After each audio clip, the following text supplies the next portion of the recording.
Hi everyone, welcome back to my YouTube channel. This is Sia Arya Sopa, and in today's video, I'm going to share how I actually studied audit with all of you guys. So मैंने for instance ये chapter लिया है which is chapter 9 related services, and if you know there are two sections in this chapter. So I'm going to cover this really quickly in 15 to 20 minutes जिससे आपको realize भी हो, आपका time भी save हो, and जिससे you will be able to understand the concepts really quickly.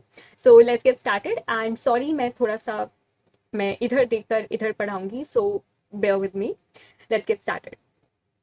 Okay. So this is related services. अब related services का मतलब क्या होता है? देखो, these are the basic things that we need to understand that related services क्या होते हैं, स्टैंडर्ड्स कौन कौन से हैं, अग्रीड अपॉन प्रोसीजर्स क्या है, and we know that there are two basic sections भी नहीं, ये स्टैंडर्ड्स होते हैं, SRS standards of related services. So which are 4400 and 4410. 4400 जो है वो अग्रीड अपॉन प्रोसीजर्स के लिए होते हैं, ऑडिटर यूज करते हैं हम इसमें, बट 4410 जो है वो कंपाइलेशन एंगेजमेंट होता है, और जरूरी नहीं होता कि एक ऑडिटर ही कर रहा है, एक प्रैक्टिशनर कर सकता है.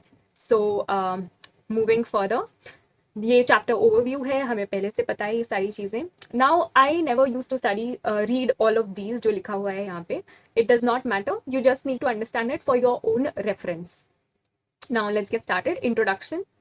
रिलेटेड सर्विसेज क्या होती हैं? देखो, रिलेटेड सर्विसेज का मतलब होता है अश्योर. देखो, the whole subject is basically audit and assurance. ठीक है, अब ऑडिट तो बहुत सारे स्टैंडर्ड्स आते हैं on auditing, we know a lot of things about it also, but assurance engagement क्या होता है? अश्योरेंस एंगेजमेंट बेसिकली होता है जब you give a conclusion instead of your opinion, you are giving a conclusion first thing, and secondly to enhance the degree of confidence to the users. मतलब होता basically वही है, बट तुम opinion नहीं दे रहे हो, तुम एकदम ऑफिशियल स्टेट नहीं कर रहे हो, instead you are giving an basically a conclusion to those people. ठीक है, अब इसमें एक प्रैक्टिशनर होता है, and you don't really need to be an auditor for conducting assurance engagement. Assurance और ऑडिटिंग में यही फर्क होता है. अश्योरेंस जो है वो पॉजिटिवली नेगेटिवली बोथ वर्डेड हो सकता है, कोई भी हो सकता है, वेयर एज जो ऑडिट है वो बेसिकली पॉजिटिवली वर्डेड ही होता है. सो लेट्स गेट स्टार्टेड. देखो, अब ज़रूरी नहीं होता कि सारी की सारी जो प्रैक्टिशनर्स अपनी सर्विसेज प्रोवाइड कर रहे हैं वो अश्योरेंस ही हो, वो रिलेटेड सर्विसेज भी हो सकती है. Assurance and related service engagements. So related service engagements कौन कौन सी हो सकती है वो हम इसमें पढ़ेंगे. There are two, agreed upon procedures and compilation engagement. So let's get started. Basically अगर हम SRS 4400 की बात करते हैं तो इसका देखो, सबसे पहले ऑब्जेक्टिव एज इज ऑब्जेक्टिव नहीं आएगा आपके पास basically, but you just need to understand कि हम पढ़ क्यों रहे हैं. Objective is basically why we have to study all of this. So if you call the agreed upon procedures, it is basically to carry out the audit nature के engagements. Audit नहीं है, audit nature है, audit like engagements है basically, which to have agreed and to report on actual findings. So basically you have a party, you have a client, उसने जो भी तुम्हें करने को बोला तुम वो कर रहे हो with regards to the financial information. So it can basically be related to the financial statements किसी भी सेंस में, किसी एक पर्टिकुलर आइटम में भी हो सकता है, किसी एक पर्टिकुलर पीरियड में भी हो सकता है. ठीक है, दोनों हो सकते हैं. So these are agreed upon procedures. अब दोनों में डिफरेंस क्या है? ऑडिट और अग्रीड अपॉन प्रोसीजर्स में क्या डिफरेंस है?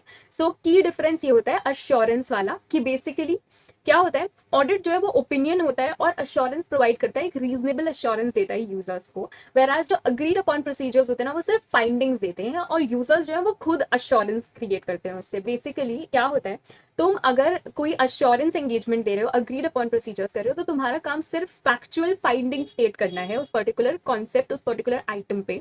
अब उसका क्या कंक्लूजन है, उसका क्या उससे क्या हो रहा है उस पर्टिकुलर इन फाइनेंशियल स्टेटमेंट्स में, वो सब कुछ कौन देखता है? वो हमारे जो यूजर्स हैं वो खुद एक तरह से कंक्लूजन्स निकालते हैं और वो फिर ये सारी चीजें खुद से देखते हैं. Okay, now we have general principles of agreed upon procedures are exact same जो ऑडिटिंग के होते हैं वही सेम होते हैं. Integrity, objectivity, professional conduct, professional competence, due care, confidentiality, technical standards, ये सारे. ठीक है, अब defining the terms of engagement. अगर हम टर्म्स की बात करें, ये याद करना जरूरी है, ये आ भी सकता है और इम्पॉर्टेंट भी है. So basically what happens is when you matters to be agreed upon में क्या क्या चीजें आती है. तो ये मैं कैसे पढ़ती थी, जैसे सपोज करो आपको ये पढ़ना है पूरा. So first of all highlighting is important. तो जैसे फर्स्ट जो है ए पार्ट, उसमें है nature of engagement including the fact that procedures performed will not constitute an audit और रिव्यू। सो ये यू हैव टू डिस्कस, खुद सोच के देखो, जब तुम कुछ भी डिस्कस करोगे with a third party before agreeing to the terms, तो तुम क्या चीजें देखोगे, तुम टर्म्स में अग्रीमेंट करने के लिए क्या क्या देखोगे। तो तुम सबसे पहले ये बोलोगे उनको कि ये जो तुम एंगेजमेंट कर रहे हो, it is not audit, it will not provide assurance. ठीक है, ये रिव्यू भी नहीं है, ये ऑडिट भी नहीं है, और कोई अश्योरेंस नहीं होगा, इसलिए it is just a factual finding statement. Then तुम बताओगे स्टेटेड पर्पस क्या है, कुछ भी हो सकता है। फॉर एग्जाम्पल, अगर वो ट्रेड पेबल्स पे तुम्हें फैक्चुअल फाइंडिंग्स निकालने को बोल रहे हैं, तो तुम्हारा stated purpose is factual findings on trade payables. Then we have identification of financial information, जिस पे वो लगेगा। So trade payables are basically balance sheet items, तो उस पे लगेगा। नेचर, टाइमिंग एंड एक्सटेंट क्या होंगे। एनटीई तो हर जगह ही आते हैं कि हम लोग नेचर, टाइमिंग एंड एक्सटेंट तो हमेशा ही सोचते हैं कि कैसे करेंगे, क्या करेंगे। Then you will also state limitations. अब फैक्चुअल फाइंडिंग रिपोर्ट होती है ना, वो जरूरी नहीं होता, तुम सब में सर्कुलेट नहीं कर सकते। सिर्फ जो इंपॉर्टेंट यूजर्स है जिनके लिए वो स्पेसिफिकली बनाई गई है, सिर्फ उन्हीं तक सीमित रहती है, it is limited.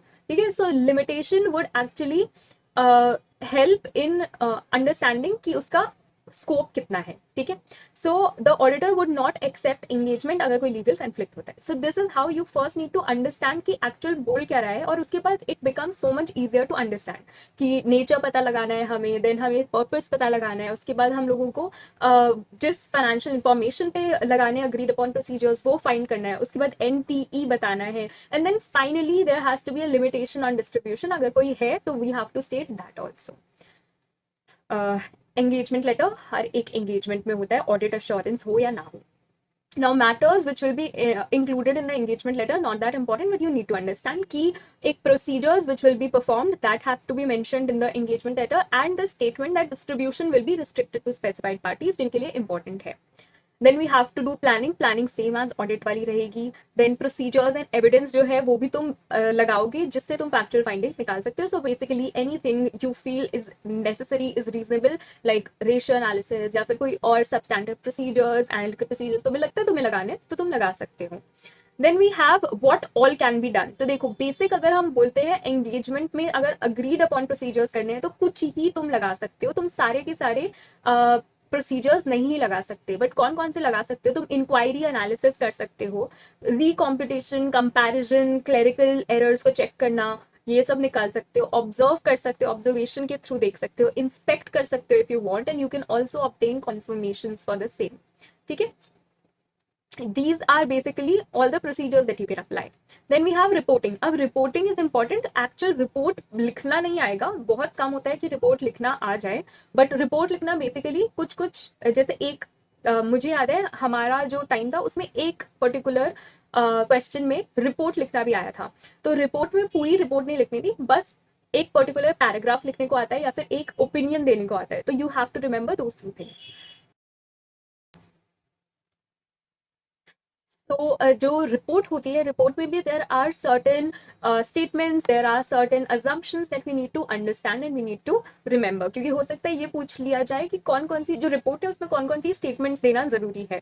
So when it comes to agreed upon procedure, कौन कौन सी स्टेटमेंट दोगे, वही जो तुमने एंगेजमेंट अग्री करने के टाइम या फिर जो भी तुमने एंगेजमेंट लेटर ड्राफ्ट किया था तब तुमने जो जो चीजें सोची थी। जैसे तुमने बताया था कि ये जो प्रोसीजर्स है ये अग्रीड अपॉन है, so you will give a statement with respect to that the procedures performed are agreed upon with the recipient. Then a statement that engagement was performed, a statement that engagement was performed with respect to, क्या हो रहा है, sorry guys, there is something wrong, I can feel that, okay, never mind. So statement that engagement was performed in accordance with the standards on related services and applicable to agreed upon procedures, ये भी होना चाहिए. Now a statement that procedures performed do not constitute audit or review and hence no assurance can be given. ये अब भी हमने ऊपर पढ़ा है.